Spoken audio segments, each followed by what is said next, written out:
para todos y para todas, bienvenidos y bienvenidas nuevamente a este espacio, hoy 22 de octubre de 2020, nuestro 13º día de Congreso Internacional de Psicología Online.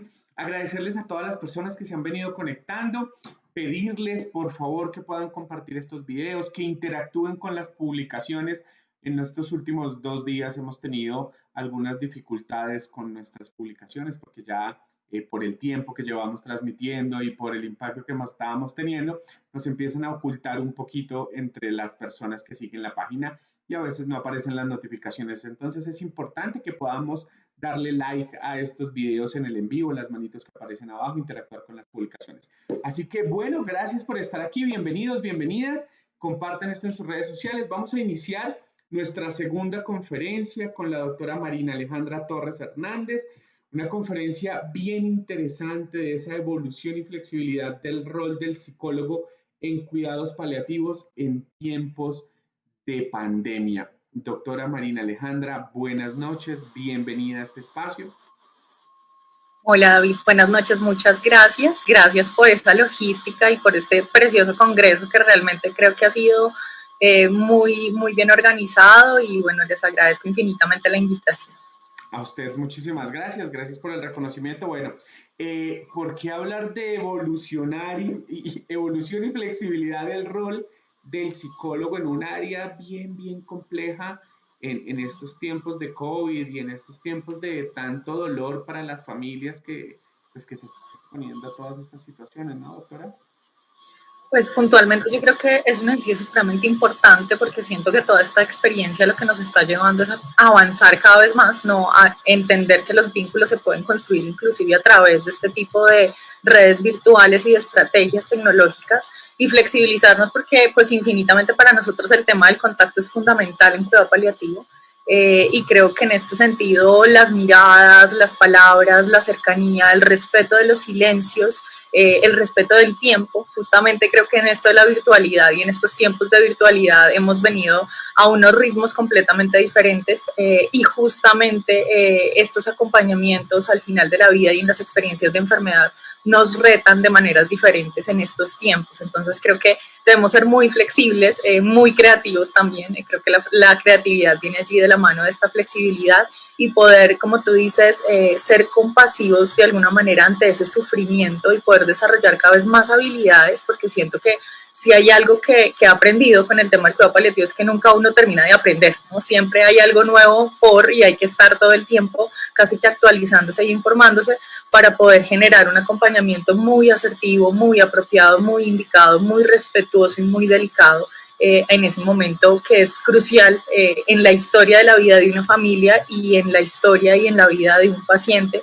que se encuentra pues en sus últimos momentos, ¿no? Y creo que en este instante un poco de lo que vamos a hablar es acerca de cómo este momento de pandemia nos ha retado mucho a hacer intervenciones y hacer acompañamientos teniendo una temporalidad muy corta, ¿no? Haciéndonos muy conscientes de una dinámica y unos procesos de cambio muy rápidos en los que necesitamos intervenir con mucha humanidad, pero también desde el conocimiento y desde las experiencias que tenemos. Porque creo que el ejercicio acá grande es poderles mostrar que esto nos ha tomado por sorpresa, ha sido muy rápido, pero sin embargo las experiencias de otros países y lo que ha pasado en otros países nos ha permitido permearnos de esa información para también tomar acción y poner al servicio aquello que nosotros sabemos de las personas que lo necesitan en este momento. Entonces, pues...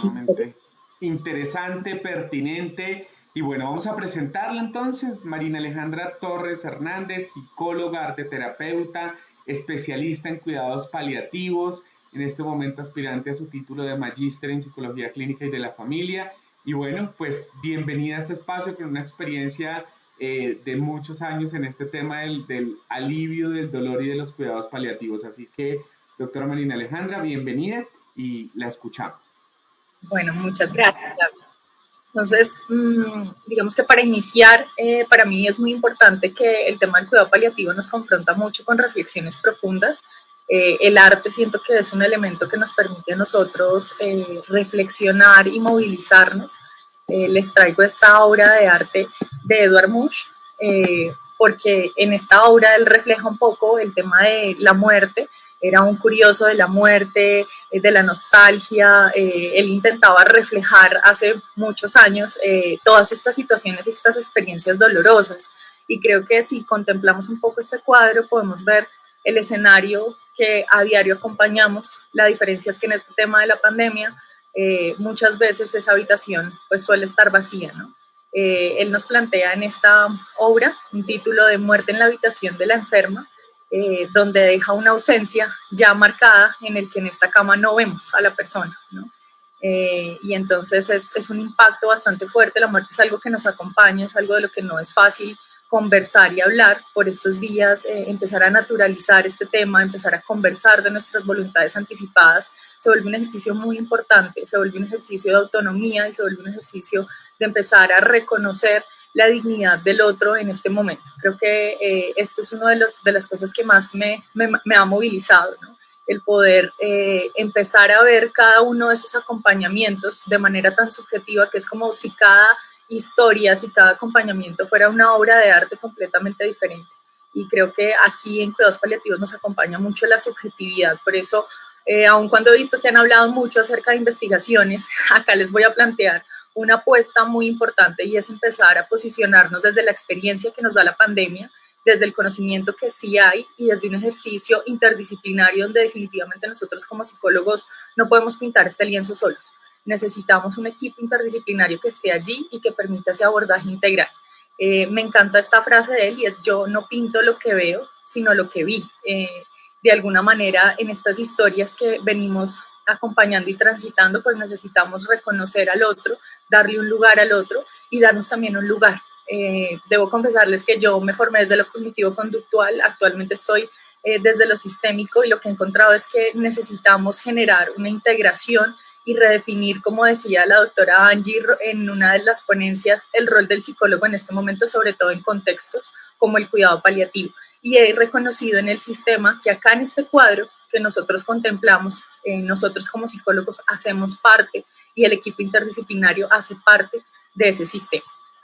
Entonces, me voy a tomar el atrevimiento de citar a Boris Pinto, que es un bioeticista que hace poco habló en la jornada de ética de la Clínica Universitaria Colombia, donde él hacía una apuesta muy interesante sobre generar una cultura del cuidado paliativo.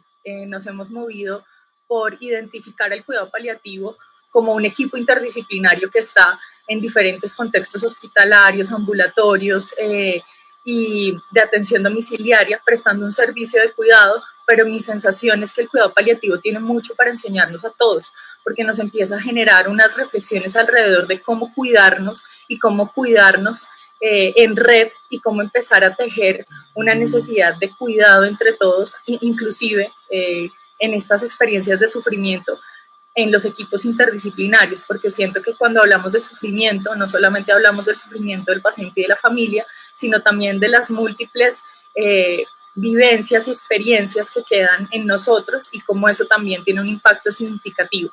Entonces, me tomo el atrevimiento de citarlo porque siento que es una apuesta bastante interesante en la que podríamos empezar a generarnos como cultura en una dosis grande de entender cómo un cuidado integral nos vendría bien a todos, cómo nos podría favorecer.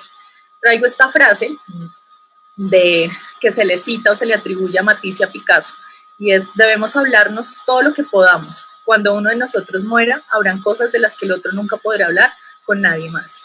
Y en ese sentido creo que la invitación es a darle un peso muy importante a las narrativas, un peso muy importante a respetar los silencios, pero también no tenerle miedo a hablar de estas cosas, porque creo que el miedo a no hablar de ellas es lo que nos genera unos vacíos muy grandes a futuro, y lo que hace que estos duelos a futuro sean cada vez más complicados. Entonces, entre más naturalicemos la posibilidad de hablar de esto, entre más le demos lugar a las emociones, entre más validemos esas emociones, un poco más fácil va a ser para todos transitar este momento. Entonces, el cuidado paliativo, ¿a qué le apunta? A un abordaje holístico, a un abordaje multidimensional, donde reconocemos todas las dimensiones del ser humano de manera integral, lo físico, lo social, lo emocional y lo espiritual, y donde casi que cada uno de nosotros como profesionales, ya sea la jefe de enfermería, ya sea el médico tratante, ya sea la trabajadora social, somos ágiles, hábiles y muy bien entrenados en el reconocer cuáles son las necesidades del paciente, en el reconocer cuáles son esos síntomas físicos que necesitamos ayudar de alguna manera a contener y a mitigar, pero también a reconocer el momento en el que necesitamos que haya un tercero que genere ese acompañamiento puntual a esa área en particular. Promovemos la calidad de vida, el bienestar, y definitivamente debería decirles que hay un aprendizaje muy grande, es que nosotros pensamos que cuando estamos al final de la vida es como que ya no hay nada más que hacer, ¿no? Como esa sensación que siempre nos ha quedado y es un ruido cultural que se ha venido estableciendo. ¿Y qué pasa si empezamos a pensar que hay mucho por hacer desde ese bienestar y desde esa calidad de vida que podemos, como una frase que dice por allí, ensanchar la vida en lugar de alargarla? Y ensancharla implica darle aquello que esa persona necesita en ese momento, confort, ¿no? En ese sentido también propendemos de la dignidad, y esto es una mirada bastante autónoma, y poderles dar un lugar al otro frente a lo que desea, y cuando ya no desea también más, que creo que es respetar esos momentos. Entonces es un enfoque que mejora la calidad de vida, no solamente del paciente, también de la familia. Por eso la apuesta acá desde la maestría en psicología clínica y de la familia es cómo integrar eso, porque acá no podemos reconocer al individuo solamente, sino reconocer el sistema en el que transita ese individuo, que enfrenta problemas asociados a enfermedades potencialmente mortales. Y acá hablamos de enfermedades que son irreversibles, enfermedades que son incurables, no solamente el cáncer. Por eso, dentro de este momento de pandemia, entramos nosotros también a acompañar y a generar una mirada muy clara ante cómo podemos abordar ese final de la vida muy humano, muy desde el bienestar, muy desde la calidad. Incluye la prevención y el alivio del sufrimiento mediante la identificación temprana, evaluación y tratamiento del dolor y otros problemas físicos, psicosociales, espirituales. Entonces, ¿qué hacemos nosotros como psicólogos? ¿No? Que creo que acá es donde vamos a empezar a generar una mirada un poco más direccionada a nuestra área. Nosotros evaluamos, intervenimos, aliviamos el sufrimiento, acompañamos ese duelo anticipado, atendemos y brindamos atención a los cuidadores y a los familiares, no hacemos foco solamente en el paciente. Y debo decirles que en esta pandemia nos ha llevado mucho a hacer foco en los familiares y en los pacientes. A veces el contacto y el acompañamiento grande es a ellos. Prevención de duelos complicados, favorecer procesos de adaptación y posibilitar afrontamientos activos que necesita la familia ser y cómo se reconoce como un sujeto activo en todo esto, ¿no? Desde el lugar en el que esté, inclusive muchas veces desde su espiritualidad y desde su religiosidad, porque también es darles un lugar. No solamente nosotros en el sector salud podemos hacer algo por los familiares, hay que darles un lugar a ellos, y por sus pacientes o por las personas que están en hospitalización hay que darles un lugar activo en todo eso. Por eso es tan importante la comunicación, el reconocimiento de estas subjetividades y el respeto por estas creencias, porque todos acá tenemos creencias diferentes. No podemos pensar que el final de la vida lo necesitamos vivir de diferentes maneras y necesitamos rituales diferentes en ese final de vida. Y generar un abordaje y un acompañamiento espiritual. Y acá debo decirles a nosotros, colegas como psicólogos, es que necesitamos empezar a ampliar esa mirada desde la espiritualidad. Yo, desde el marco del enfoque sistémico, en la maestría trabajamos mucho los vínculos, y creo que ha sido algo muy significativo para mí, que me ha permitido darle un lugar al otro en eso que son sus creencias, que son sus mitos, que es aquello que ha construido durante su historia de vida, y cómo eso se juega una apuesta importante con aquello que hacemos para ese cierre del final de la vida. Si esto de alguna manera se integra, tiene sentido y hay coherencia, finalmente logramos adaptarnos a esa situación, inclusive salir resilientes de ella y afrontarla de una muy buena manera. Pero cuando esto que estamos pensando, creyendo, no se ajusta con aquello que ocurre al final de la vida, es cuando surge un problema. Y cuando se vuelve muy difícil que yo pueda transitar esa experiencia de una manera que sea reparadora para mí y que sea edificadora también para mi familia. Definitivamente también estamos mediando todo el tiempo entre los equipos asistenciales y entre la familia. Creo que nosotros somos quienes estamos todo el tiempo allí como, bueno, hace falta información, la familia necesita esto, y esto ha sido un rol bastante complejo, suele ser muy agotador porque no es tan fácil, porque también entendemos el estrés que hay para todos los demás profesionales que intervienen en ese acompañamiento. Entonces, esta es una gráfica que nos permite ver cuándo son necesarios los cuidados paliativos. Es muy interesante porque nos muestra que deberíamos estar desde el inicio del diagnóstico, porque nosotros deberíamos dar una atención temprana. Para mí es bastante de verdad entristecedor, si se puede decir así, el hecho de que llegan pacientes a nuestro programa de soporte oncológico con tratamientos muy largos, en los que llevan unos 10 años, 15 años y nunca han tenido un acompañamiento por psicología. Entonces creo que en ese sentido, y lo ven como algo necesario, que es realmente algo que me parece interesante, y es que culturalmente tal vez nos estamos moviendo a establecer esas relaciones de ayuda ante estos momentos de tanta adversidad y de tantos malestares emocionales. Efectivamente, cuando más debemos estar es en el momento en el que se aproxima la muerte, para brindar confort y para ayudar a ese alivio de síntomas, ese sufrimiento del paciente y de la familia, y por supuesto damos ese acompañamiento posterior en el apoyo en el duelo. Entonces, teniendo claro ese hilo del tiempo entre el paciente, entre la familia y el equipo, esta es una manera mía que me encanta como también de poder mostrar cuál es el escenario complejo en esta dinámica del cuidado paliativo. Encontramos que ese tiempo y esas necesidades de alguna manera empiezan a enmarcarnos esa complejidad, ¿no? Y nosotros como psicólogos y como equipo de cuidados paliativos quisiéramos estar desde el momento del diagnóstico. La realidad es que no aparecemos desde allí. Yo les marco una estrellita que ven allí como el momento en el que empezamos a hacer este acompañamiento.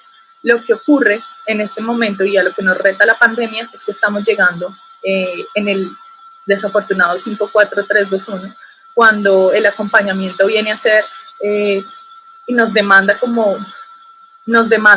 demasiado esta sensación de poder intervenir de manera rápida y oportuna y brindar ese acompañamiento. Entonces acá les muestro un poco como un ejemplo y ahora vamos a ver lo que implica esa complejidad del abordaje en ese tiempo. Entonces, si tenemos nuestro paciente, un diagnóstico que sería lo usual que ocurre en cuidado paliativo, hacemos una mirada hacia atrás, viendo los antecedentes, las situaciones difíciles, los antecedentes psiquiátricos, las comorbilidades, el malestar emocional que pueda presentarse ante esa situación, tanto para el paciente como la familia, y son todas aquellas respuestas emocionales que podemos transitar en un proceso de enfermedad, como la negación, la ansiedad, la depresión, el síndrome de desmoralización, la hostilidad, el miedo, la culpa, el retraimiento, el aislamiento, la aceptación, la resiliencia, y brindamos ese abordaje también físico, generando todo el manejo de síntomas del dolor, la disnea, la caquexia, el apetito, el cansancio, el insomnio. Son múltiples síntomas, síntomas como el delirium, que causan mucho sufrimiento en las familias, y como tal el sufrimiento, que es esta percepción de que hay algo que nos está sobrepasando, que nos excede y que sentimos que no podemos hacer nada por cambiar o aliviar esa situación. Y las necesidades espirituales, que van desde el sentido de la vida, el legado y el ayudarle a esta persona a construir un proceso de voluntades anticipadas cuando tenemos el tiempo para ello. El duelo anticipado, por supuesto, en la familia. Y hay 3 preguntas que a mí me parecen vitales de comprender en ese sistema de cuidado paliativo entre el paciente y la familia, y es, para ellos, ¿qué significa la enfermedad? Porque efectivamente para nosotros como cultura en Colombia muchas veces la enfermedad significa lo peor que nos puede pasar, y movernos de allí puede ser muy difícil. Ese es el trabajo duro en nosotros en cuidados paliativos, y es, sí, es una situación compleja, pero también puede ser una situación muy amorosa y una situación en la que podamos demostrar todo aquello que para el otro significa o significa en nosotros el otro. ¿Qué significa la vida también? Y es poder decir, la vida es una oportunidad en este momento presente para dar lo mejor de nosotros. ¿Y qué significa la muerte? Porque entonces la muerte puede ser una catástrofe o también puede ser una oportunidad para aliviar el dolor y el sufrimiento que podamos estar teniendo, y la enfermedad nos da ese tiempo, a veces, ¿no? Eso es lo que ocurre en la pandemia, que no siempre nos da ese tiempo.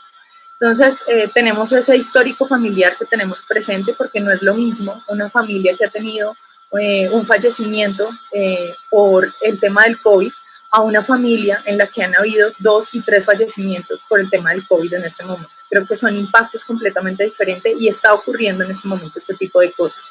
Los antecedentes de las enfermedades, efectivamente no es lo mismo cuando en la historia de la familia se han marcado acompañamientos a diferentes momentos de fallecimiento, a cuando es el primer fallecimiento que tenemos y encima es un fallecimiento que no nos da tiempo de hacer un proceso de duelo anticipado. ¿Qué analizamos nosotros? ¿Cuáles son los recursos de esa familia y de ese paciente, emocionales y espirituales? ¿Cuál es esa dinámica de la familia de cuidado? ¿Cuál es esa organización de los roles? ¿Cuál es ese riesgo de claudicación que hay? Y cuando hay un cuidador quemado. También en eso, tomar decisiones de estar o no estar en casa y si hay posibilidades de tomar decisiones anticipadas o de ir evaluando el tema de la sedación como alivio al dolor, ¿no? Bueno, y en el equipo, por supuesto, el síndrome de desgaste profesional, y creo que en ese sentido es pensarnos que acá estamos viendo un escenario de un paciente y una familia, pero ¿qué pasa cuando multiplicamos eso en el día por unos 15 pacientes? Y entonces se va sumando y son cargas bastante grandes que debemos darle lugar. Por eso la apuesta, creo que del cuidado paliativo es entendernos como un sistema complejo y grande en el que estamos interactuando todo el tiempo. Yo no me puedo desligar y creo que hay un proceso muy interesante que el enfoque sistémico nos plantea y es estar en constante autorreferenciación, evaluar cómo me estoy sintiendo yo, qué necesito yo, reconocer mis propias necesidades para no quemarme, para seguir brindando lo mejor de mí, porque efectivamente en el sentido que da mi vocación es donde puedo encontrar que puedo ver 15 pacientes, pero tal vez estoy haciendo otras cosas por cuidar de mí, no solamente ver estos pacientes. Y por supuesto reconocer el fallecimiento y el duelo posterior a la pérdida como una oportunidad de crecimiento desde los rituales y desde las creencias. Y entonces en este sentido, como psicólogos, debemos hacer mucho énfasis en cómo ayudarles a construir un proceso de duelo lo más sano posible y lo más nutricio posible para cada uno de los miembros de la familia. Entonces, fíjense, si eso es en ese rango de tiempo que acá les planteo, resulta que en este rango de tiempo, el tiempo se nos acorta. Hacer todo eso en ese pequeño lapso de tiempo es un reto como equipo, pero debo contarles que mi sensación es que lo estamos logrando, que efectivamente estamos evolucionando, que estamos teniendo la capacidad como equipo, no solamente como equipo de paliativos, sino aquí resalto mucho la labor del equipo de salud mental, donde estoy yo actualmente, en la Clínica Reina Sofía, que ha hecho un esfuerzo muy grande por incorporarse a cómo atender estas necesidades, aún teniendo todos esos grandes retos. Entonces, si miramos y contemplamos ese escenario, ¿cuáles serían esas miradas desde el cambio, ¿no? Los procesos de acompañamiento y abordaje en relación a los tiempos y a las necesidades aumentan, el tiempo apremia, ¿no? Aquí no tenemos todo el tiempo para hacerlo, y debo contarles que las familias son supremamente receptivas y supremamente agradecidas, porque si uno se coloca en el lugar de quien está en esa situación, creo que el que alguien te llame y te ayude a organizar un poco tus emociones, a organizar un poco tu pensamiento y a darle lugar en este momento a todo lo que está sucediendo, creo que puede ser muy gratificante. También reconocer los retos en esos establecimientos de las relaciones de ayuda por medio de la teleasistencia y la videoasistencia. Hay muchas personas que actualmente no nos gusta, y esto pasa mucho en el proceso de enfermedad, que nos vean mal, que nos vean deteriorados, que nos vean desgastados, y entonces acá aparece la posibilidad de brindar un acompañamiento por teleasistencia y por videoasistencia a estos pacientes y familiares para dar un reconocimiento del otro, porque no es lo mismo vernos que no vernos, pero sin embargo el teléfono ha sido el medio más grande para estar allí, para demostrarle al otro a través de la voz, a través del silencio, a través de las palabras, que allí estamos para acompañarnos. Aportes desde el generar voluntades anticipadas y el abordaje de los procesos de duelo anticipado. Acá debo hacer foco en algo, y es, creo que más allá de si lograron dejar muchas veces voluntades anticipadas, el tema grande que se está trabajando en el tema de la pandemia es lograr hablar con las familias si en algún momento nosotros hemos expresado algo ante esa situación.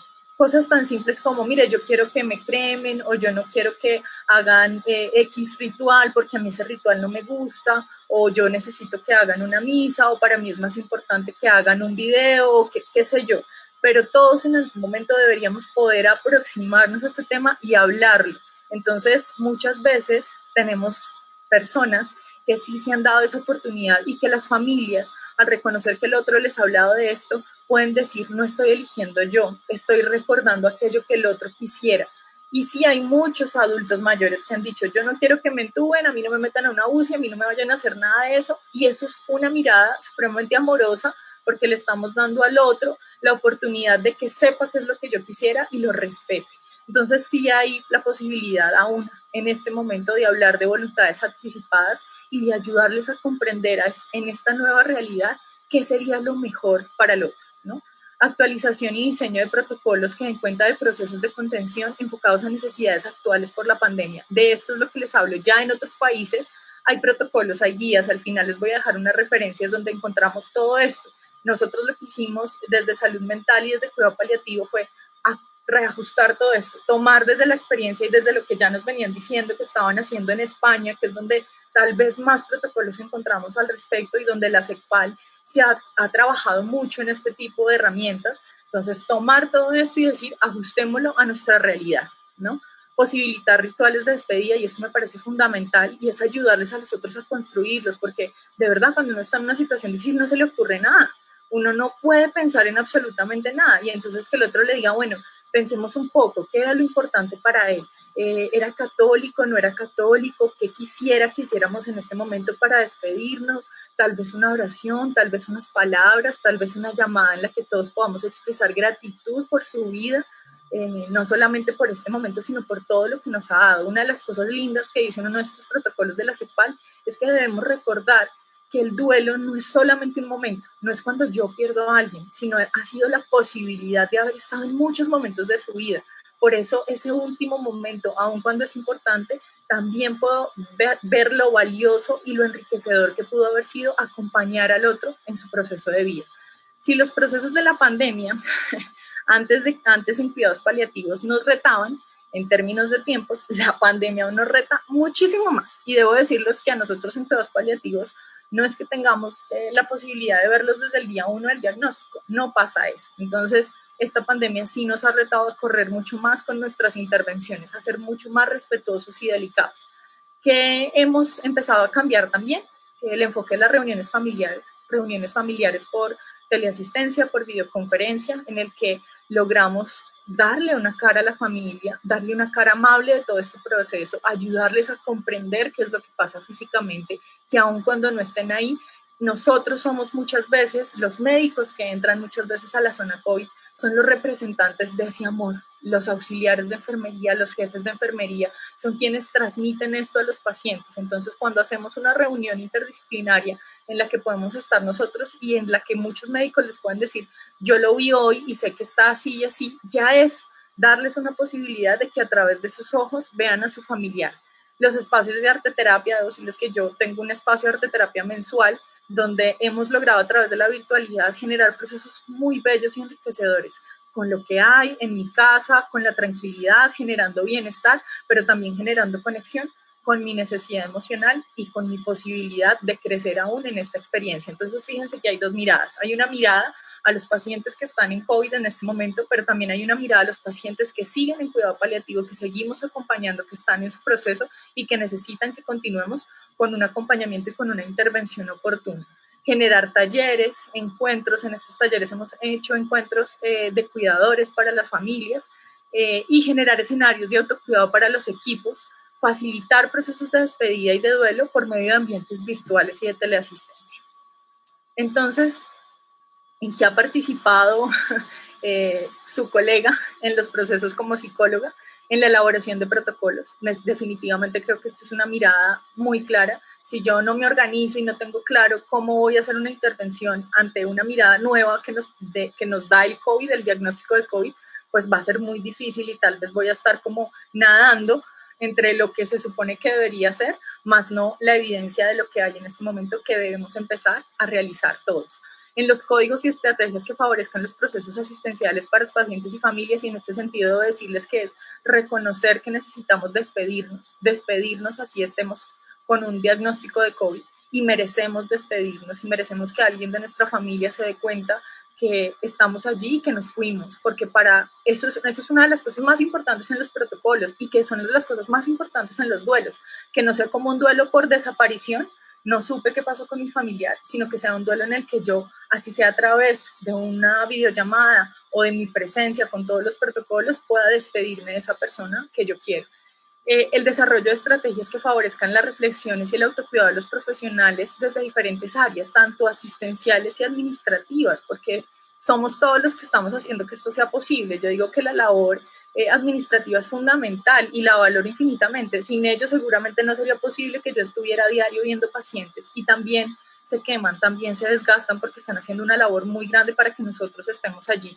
Y en esto he participado en jornadas donde hemos podido estar con mi jefe, con la doctora Marcela Erazo, dando unas actividades para que los equipos puedan hablar acerca de sus miedos, de sus incertidumbres y puedan desarrollar un poco estrategias. Estas estrategias están muy dadas desde la psicología positiva para reconocer cuáles son sus virtudes y fortalezas en este momento y reconocer que desde allí también podemos sortear este mar de incertidumbres a través de archipiélagos de certezas, como dice Edgar Morin, que creo que es fundamental también verlo. Generar procesos de acompañamiento a los pacientes y a las familias, directos o telefónicos, pero poderlo hacer, ¿no? A los pacientes de cuidados paliativos es un acompañamiento presencial. También tenemos pacientes de cuidados paliativos que han resultado en zona COVID y que hemos venido teniendo un acompañamiento largo, entonces es darle continuidad a ese acompañamiento porque él sigue siendo la persona que yo me comprometí a acompañar y dar ese acompañamiento telefónico y asistencial más que todas las familias, porque ya estamos, cuando estamos en esa recta final, son ellos quienes necesitan el mayor apoyo, la mayor compañía. Continuar con actividades grupales de pacientes y familiares, que ya lo conversamos un poco a través de la virtualidad. Entonces, estamos aprendiendo a tener nuevas formas de comunicar. De hecho, hay un protocolo de comunicación y en ese protocolo que les cuento en el que participé, se generó una guía también, ahora se me escapa el nombre, todo un texto de cómo podemos acompañar a esa familia, ¿no? Cuáles son las preguntas, cómo me aproximo, cómo voy yo generando esa relación de ayuda muy objetiva y teniendo claro cuáles son los temas a abordar. Establecer un contacto con los familiares directo, y acá debo confesarles que entonces hay una reflexión muy grande y es muchas veces no llamamos directamente al paciente porque no tenemos cómo hablar con él, sino que a quien llamamos es a la familia. Y entonces que la familia reciba este llamado, mira, soy la psicóloga, estoy aquí para acompañarte, también es una cosa que genera impacto, pero debo decirles que el 97%, ya hablamos con una colega y me decía, el 97% de las familias valoran eso. O sea, es muy raro quien ante esa llamada se muestre hostil o se muestre en desagrado, porque realmente esa llamada lo que le permite es darnos la posibilidad de reconocer su necesidad y de activar posibles soluciones ante esas necesidades que hay, ya sean de comunicación o sean necesidades desde los mismos familiares, inclusive proponerles reuniones con la familia para poder hablar de esto que está pasando. Generar relaciones directas de ayuda y de acompañamiento con ellos. Esto era lo que les estaba diciendo, la elaboración de guiones y de preguntas estructuradas para esos abordajes telefónicos. Generar códigos que permitan dar un lugar relacional al cuidado, y es identificar quiénes son esos pacientes que están en esos procesos de final de vida que necesitan que activemos la posibilidad de que se despidan de su familiar, tener claro quiénes son y todos como equipo reconocerlos.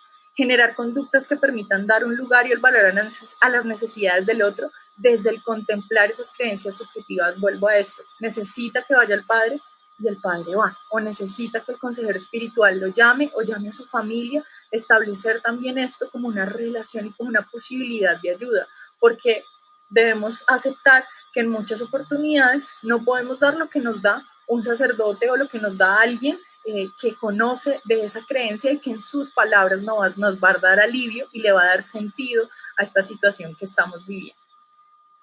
Bueno, entonces, ¿cuáles son los retos grandes? Vuelvo con Boris Pinto y la cultura del cuidado paliativo. Me parece fundamental que podamos establecer una cultura del cuidado paliativo en Colombia y que sea una cultura propia, autóctona, porque mi sensación es que, claro, el cuidado paliativo ha migrado desde España, desde Argentina, desde Estados Unidos, desde muchos lugares, pero creo que nosotros necesitamos empezar a darle nuestro propio tinte. ¿Qué necesitamos nosotros desde nuestra cultura para que el cuidado paliativo y para que esa cultura funcione?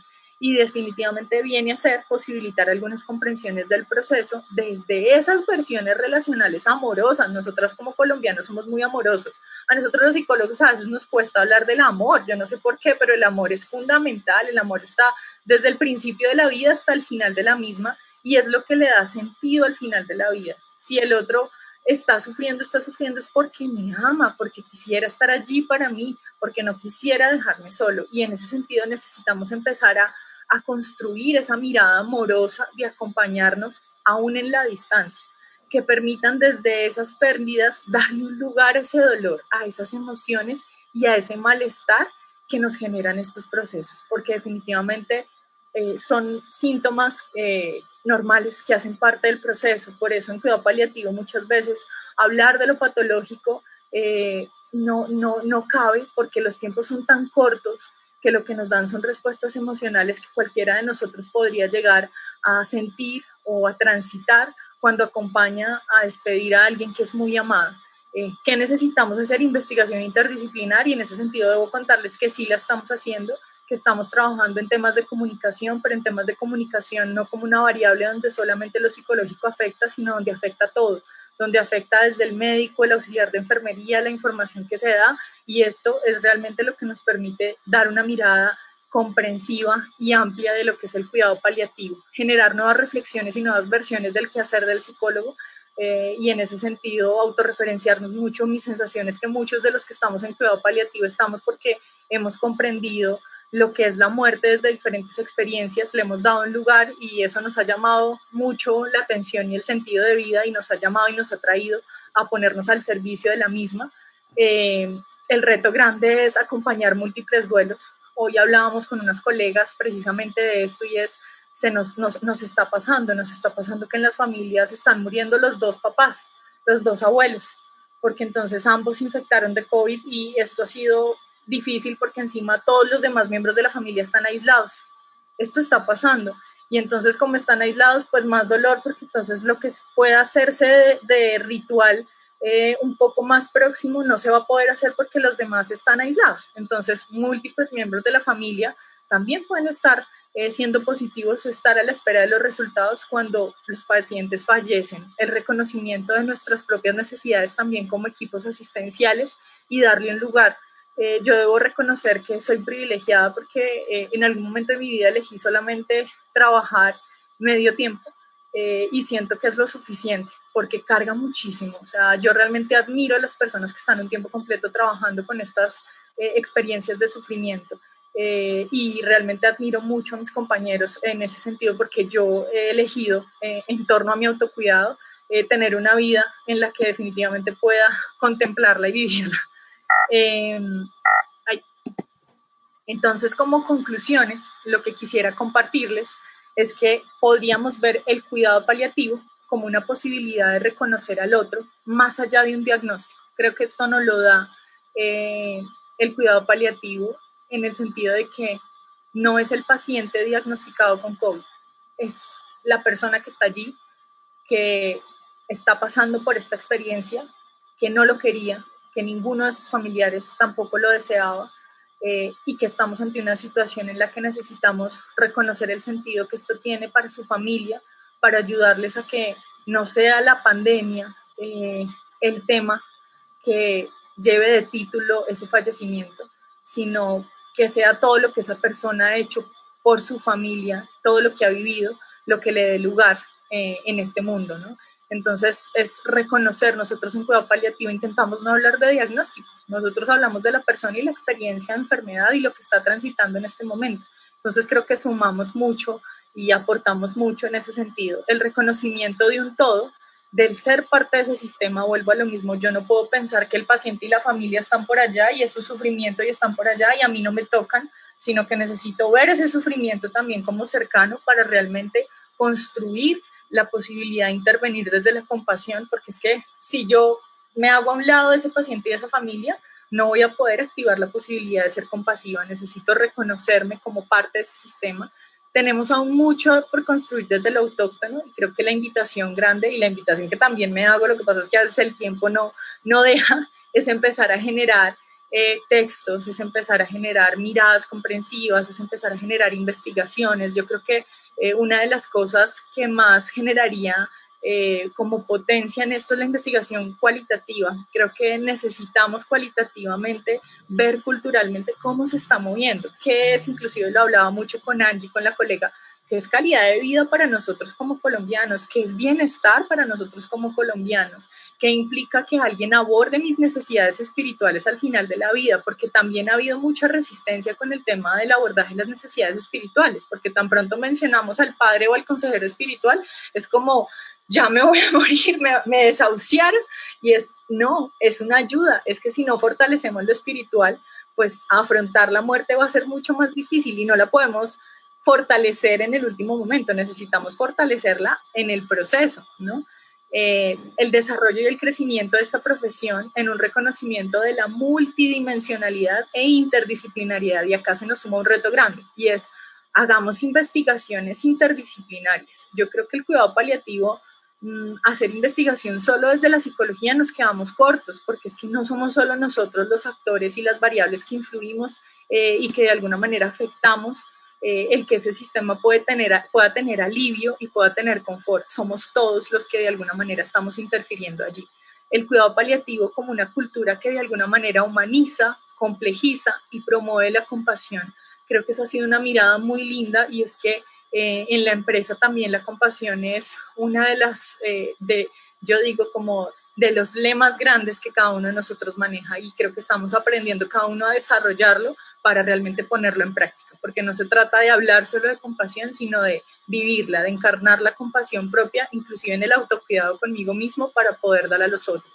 Y pues generar posibilidades de implementar cambios, de evolucionar, que facilita la conciencia de hablar de la muerte como parte de la vida y dar peso hasta último minuto, porque para nosotros en cuidado paliativo no hacemos foco en el final de la vida ni en la muerte, hacemos foco en la vida hasta que llega el momento de morir y hacemos zoom en esa vida para que haya mucho sentido en quienes acompañamos, que no sea la muerte nuestra meta, sino que la meta sea la posibilidad de que el otro viva con calidad, con confort y con bienestar, ¿no? Entendiendo que el dolor y el sufrimiento nos van a acompañar.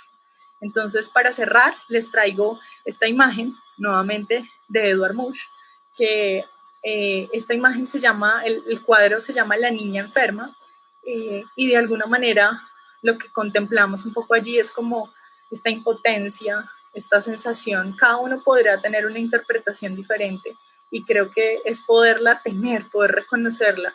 El dolor y el sufrimiento están allí, pero también la belleza y la estética ante el final de la vida están presentes. Y creo que somos nosotros también desde la psicología, que desde esa narrativa de la vida del otro, desde esos vínculos que establece durante su historia de vida, desde ese proceso que da inclusive el mismo sufrimiento antes de morir, que podemos hacer dar cuenta del valor grande que ha tenido este otro en la vida de otros y que también tiene un valor significativo en nosotros, porque debo decirles que hay casos que jamás se olvidan y hay experiencias que lo marcan a uno muy significativamente. De hecho, me tomo el atrevimiento de contarles que una paciente hace unos 3 años, cuando empecé en Colsanitas, me dijo que ella no volvía a consulta a menos de que yo no fuera la única que le fuera a brindar ayuda a ella, sino que ella también me diera cosas a mí. Y ella me dijo que ella se declaraba una eterna aprendiz en la vida, porque cuando uno se declara un eterno aprendiz, tiene derecho a equivocarse. Y entonces tiene derecho también a aprender, pero que cuando uno es experto, no lo puede hacer. Y me retó frente a qué era yo para ella en el vínculo que establecíamos. Y efectivamente, desde que la conocí, decidí declararme una eterna aprendiz y he entendido que el cuidado paliativo jamás nos deja de enseñar y jamás deja de darle sentido a la vida. Entonces, un poco creo que esta era las reflexiones que yo quería compartirles. Mi invitación es a que pues puedan tener las miradas desde las referencias que hay también acá. Todo esto ha sido también un trabajo de mucha lectura, de reconocer el trabajo de otros. Uno de los manuales que más recomiendo es el Manual para la Atención Psicosocial y Espiritual a las Personas con Enfermedades Avanzadas, y sugiero muchísimo que puedan chusmear o leer la parte de la SECPAL, de la REDPAL, de la CAISA. Los españoles han trabajado mucho, igual que en Argentina, con el movimiento Hospice. Entonces, mi recomendación es a que creo que estamos a puertas de algo que hasta ahora está empezando también, que es el tema del cuidado paliativo, para empezar a generar una mirada muy comprensiva, muy estructurada, que nos permita a todos como psicólogos tener el conocimiento para ponernos al servicio de los pacientes y de las familias desde un conocer y desde una mirada global, no solamente desde una mirada, desde yo como psicólogo aparte que puedo hacer muchas cosas, sino desde una mirada en la que necesito de mi colega trabajador social, necesito del médico, necesito de la enfermera, necesito conocer al cuidador, porque no por ser cuidador no genera un vínculo con el paciente y también necesita muchas veces ayuda en ese duelo anticipado, porque hacen vínculos muy fuertes. Entonces, reconocer esos vínculos nos permite también a todos evolucionar y crecer. Y bueno, estas son algunas de las guías. Por supuesto, resaltar el trabajo del Colegio Colombiano de Psicólogos, que también fue de gran ayuda para nosotros en la construcción y elaboración de ese protocolo. Y bueno, muchas gracias, David. Debo resaltar también otras iniciativas en las que estoy, y una es la Red Nacional de Atención Psicosocial y Oncología de Cuidado Paliativo.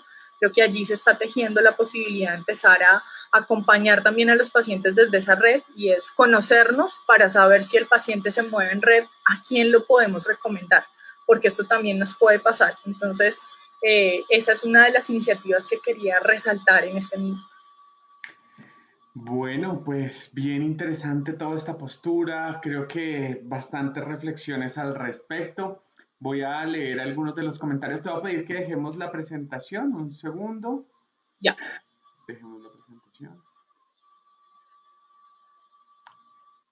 ¿Listo? ¿Te aparece? Ya la retiré. Si quieres, bueno, dame un segundo entonces, pedimos aquí que nos organicen, que solo nos estábamos viendo la cara. Un segundo, por favor, no se nos desesperen, un segundo, tenemos aquí, déjalo así, y ya aquí nos estamos viendo. Perfecto. Bueno, aquí nos estamos viendo. Bueno, pues bien interesante todo este concepto, todo esto que estamos trabajando. Abordar la muerte de una manera diferente, creo que es el llamado en este ejercicio. Voy a leerte algunos comentarios que están haciendo que me parece bien interesante. Primero, pues saludos desde diferentes lugares, diferentes colegas, apoyo total y entrega a los pacientes y sus familias. Qué gusto, dicen acá Antonia Castellanos, qué gusto, doctora Alejandra, poder escuchar su conferencia. Buenas noches a todos. Bueno, muy orgullosa de ti, Aleja, excelente postura y propuesta. Angie Román, excelente, Alejandra, siempre es un placer. Bueno, hay bastantes reconocimientos frente a ese trabajo que estás haciendo en el cuidado paliativo.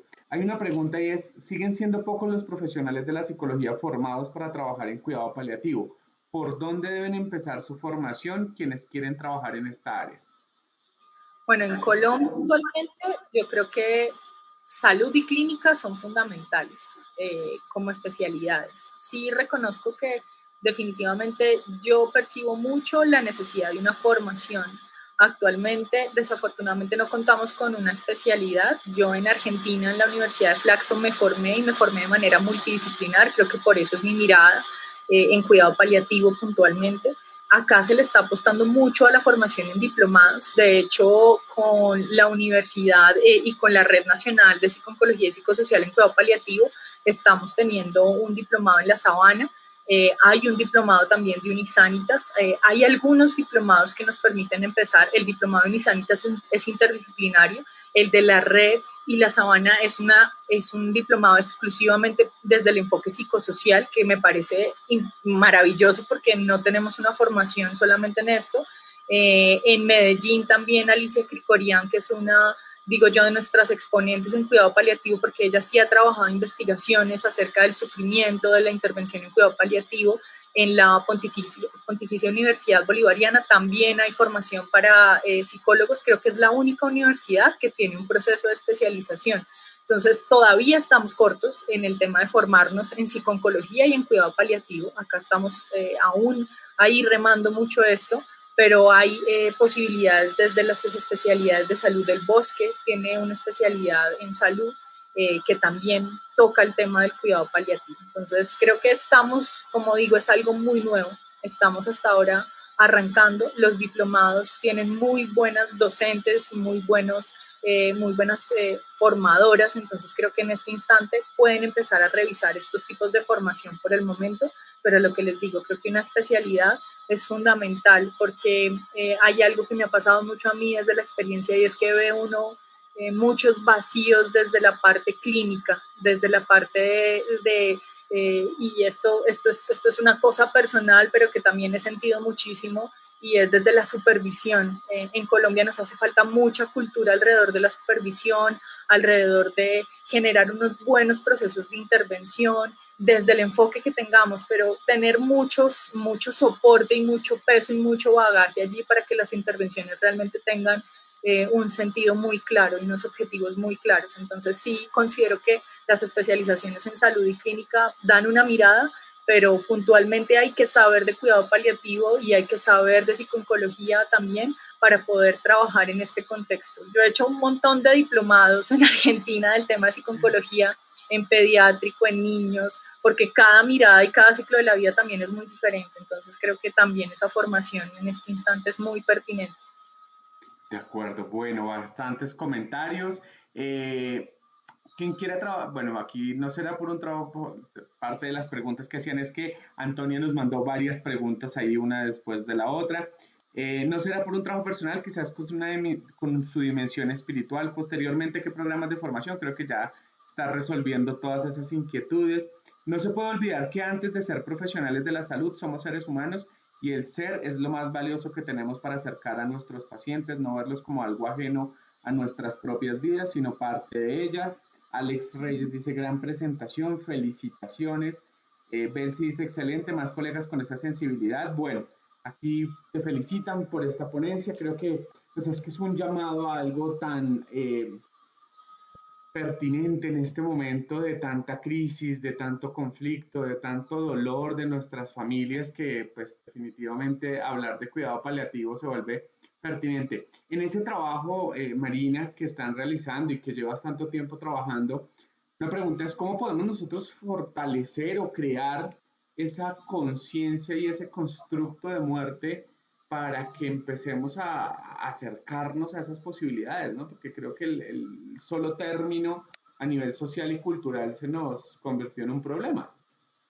Sí, yo creo que una de las cosas es empezar a construir la posibilidad de hablar de ello, porque es que ni siquiera lo hablamos, o sea, es como en el momento en el que yo me muera, ay, no diga eso, por favor, no hablemos de eso, entonces es, no, creo que hay que darle un lugar en la familia a ese tipo de conversaciones. Mira, en mi investigación que estoy haciendo, una pequeña cosita chiquita de resultado que ha salido es que hay cosas que por amor no hablamos y creo que es importante empezar a hablar por amor de la muerte, no por miedo, sino por amor. Si mi mirada es una mirada amorosa de que voy a ayudar al otro más adelante a que me acompañe, pues voy a poder hablar de esto, ¿sí?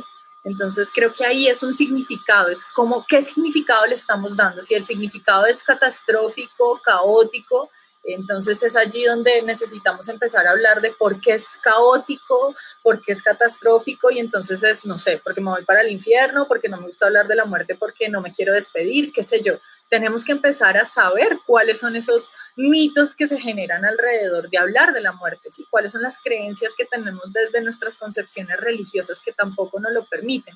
Por eso siento que la apuesta de la cultura del cuidado paliativo es una cosa que mira, o sea, creo que esa palabra Boris la dijo y fue como, por favor, o sea, esto es lo que hay que hacer, porque si yo entiendo que el cuidado paliativo no solamente cuando me muero, sino que es un cuidado que me va a cobijar a mí en el momento en el que lo necesite, pues voy a poder hablar de todo esto. Entonces creo que es hablando de ello, creo que el arte, y acá me meto con el tema de arteterapia porque me encanta, creo que el arte de esa posibilidad, en mi tesis, que ojalá entonces en el próximo congreso, ya cuando ya la haya presentado y todo se las pueda compartir, nos da esa mirada de cómo a través del arte este tipo de conversaciones son un poco más fáciles, porque entonces tomo un poquito de distancia, pero me empiezo a aproximar y al final termino hablando de mí y termino dándole un lugar a la muerte como posibilidad en la vida, ¿no? Entonces no solamente por estar en cuidado paliativo hablar de muerte, sino porque hay que hablarla.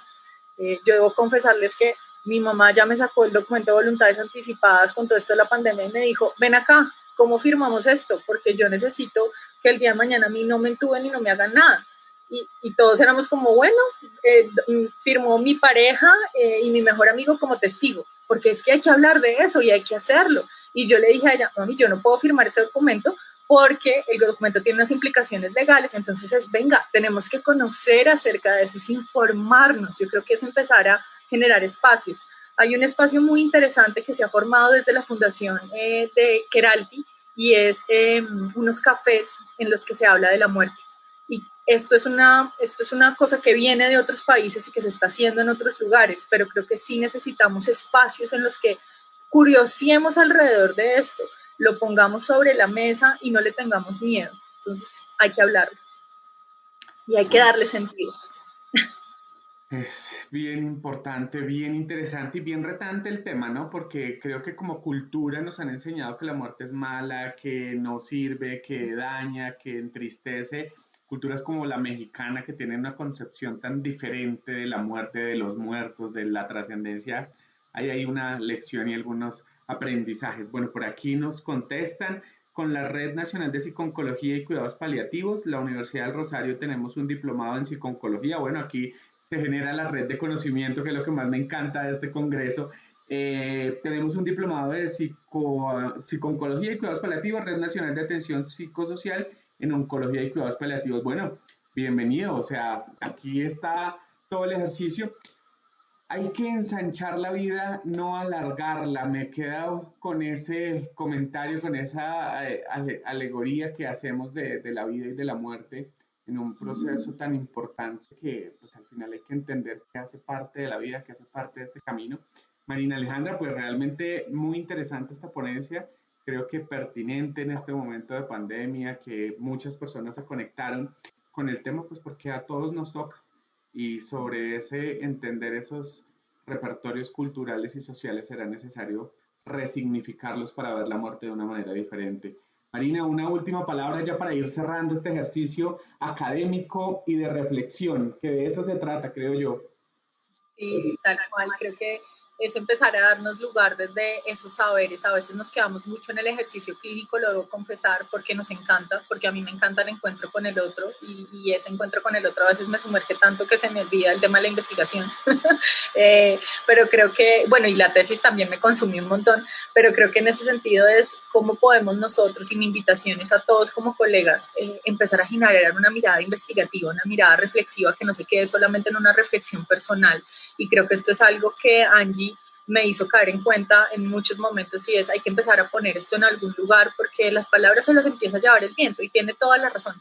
Creo que mi reto grande es empezar a colocar esto en algún lugar y creo que es empezar a colocarlo de manera colectiva, como invito es un trabajo interdisciplinario, creo que debemos trabajar interdisciplinariamente también en la investigación, porque aquí es donde vamos a dar cuenta de realmente el impacto que tiene ese cuidado paliativo. Yo no puedo dar impacto solo desde la psicología, necesito reconocer al otro y el otro es mi colega, el otro es el médico, el otro es el enfermero, el otro es el auxiliar. Entonces sí me parece importante, inclusive el otro es el paciente y el otro es la familia. Entonces integrar el sistema dentro de la investigación es fundamental y empezar a tejer ese tejido humano que nos permita decir, oiga, yo no solamente voy a cuidar a mi familiar y voy a estar yo en esta experiencia, sino, ¿y qué pasa con mi vecino? ¿Y qué pasa con mi amigo? Y estoy dispuesto también a cuidar a otros en estos momentos y a dar un poquito de mí para poder ayudar a otros.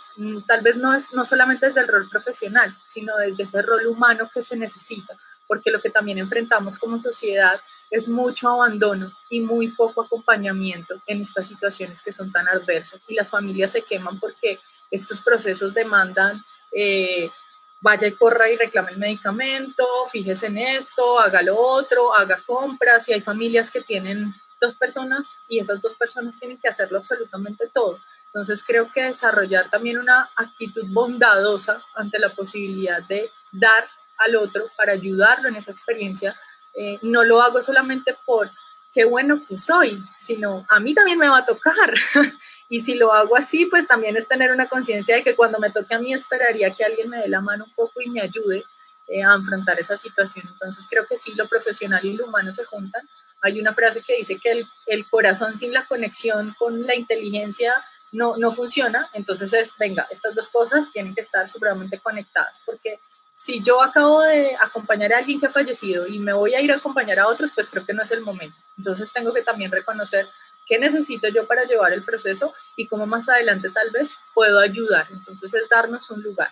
Entonces mi invitación es, profesionales también podemos ser voluntarios, profesionales necesitamos de alguna manera también seguir profesionalizándonos y entender que este ejercicio académico no termina, que como psicólogos tenemos también un reto muy grande y es aprender a acompañar en el acompañamiento al abordaje espiritual, a confesional.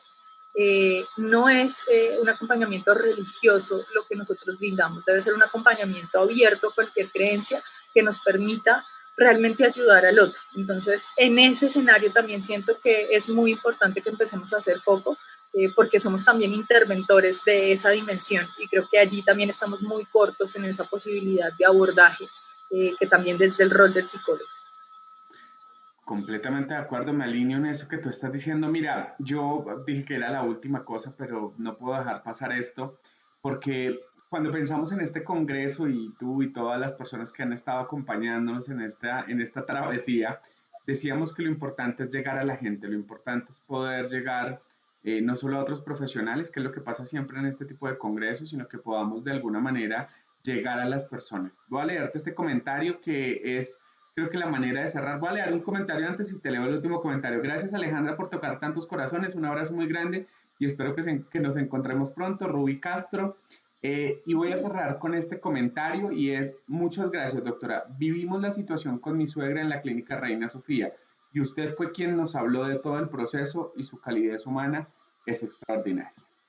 Así que, pues, Marina Alejandra, la verdad creo que hoy es uno de esos días que decimos, ponemos chulito a este congreso porque ha valido la pena, porque de eso se trata, de que por lo menos una persona en los 21 días que vamos a estar transmitiendo se pueda llevar algo. Nosotros como profesionales pues tenemos el acceso a la información, pero muchas personas en sus casas no la tienen. Así que, pues Marina, mira, este es el regalo del día. Gracias, gracias por todo ese trabajo que haces y aquí alguien, un paciente tuyo se conectó a decir que gracias por ese trabajo que estás haciendo. Muchas gracias, David, muchas gracias por ese comentario. Gracias a Glorita Cajiao, porque creo que en esto esa invitación también me llegó gracias a ella y creo que es lindo poder decir que a través de este lugar podemos llegar a muchas personas y que conozcan que tienen también acceso a un acompañamiento en cuidado paliativo y qué es el cuidado paliativo, que es fundamental. ¿Listo? Mil gracias. A ti, muchas gracias. Bueno, a todas las personas que se conectaron con nosotros hoy, agradecerles, invitarlos a que le cuenten a otras personas que estamos haciendo toda esta travesía académica durante 21 días, que definitivamente lo hemos pensado para ustedes. Marina, muchas gracias. Un abrazo gigante desde la distancia. Espero poder compartir contigo otros escenarios académicos. Y bueno, muy interesante el tema del cuidado paliativo. Un abrazo para ti y un abrazo para todas las personas que están aquí conectadas. Chao, Marina. Chao, gracias. Que estén muy bien. Saludos para todos, nos vemos mañana. Recuerden que tenemos jornadas en la mañana y en la tarde.